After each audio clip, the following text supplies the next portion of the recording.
And Dawood alayhi salam establishes the state of Israel, the first Islamic state, and establishes Jerusalem as the capital of the first Islamic state.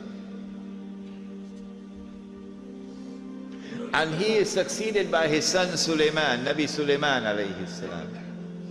And he builds the masjid in the capital city of the Islamic State. And when you read the story in the Quran of Sulaiman alayhi salam and the Queen of Sheba, read between the lines, and you'll see in that story the recognition of the state of Israel as the ruling state in the world. But after the death of Sulaiman alayhi salam, Allah subhanahu wa ta'ala had prohibited riba in the Torah. They changed the Torah. They rewrote it. The Torah now says, you can find it, go look in it, you'll find it, it's still there. It is haram for a Jew to lend money on interest to another Jew. But it is halal, he can lend money on interest to those who are not Jews. It's called double standards. Because of this change they've made in the Torah concerning riba, among other things, they have now violated the condition of righteous conduct. And so Allah subhanahu wa ta'ala responds to this. Allah subhanahu wa ta'ala responded to it by sending an army from Babylon. An army that worshipped the sun and the moon and the stars and idols. So these ibad are sent by Allah subhanahu wa ta'ala, and they destroy the state of Israel,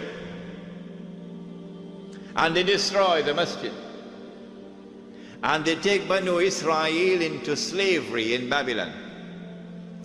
And so now they're weeping by the rivers of Babylon.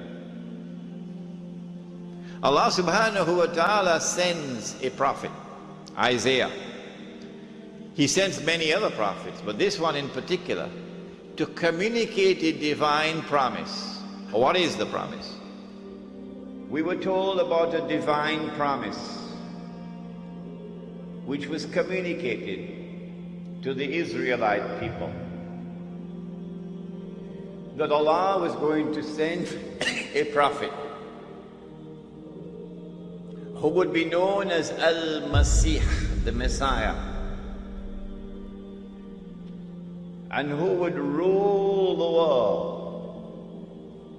with justice, confirmed by Nabi Muhammad alayhi salatu wasalam. He would be Hakimun Adil. He would rule the world with justice. From the throne of Nabi Dawood alayhi salam, the Prophet David, and with a rule which would be eternal. But when that promise was communicated, the Israelites were out there in Babylon, and the Holy Land was occupied.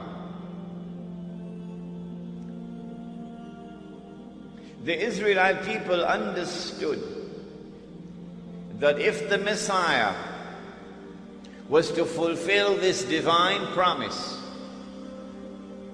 there were certain logical implications which followed.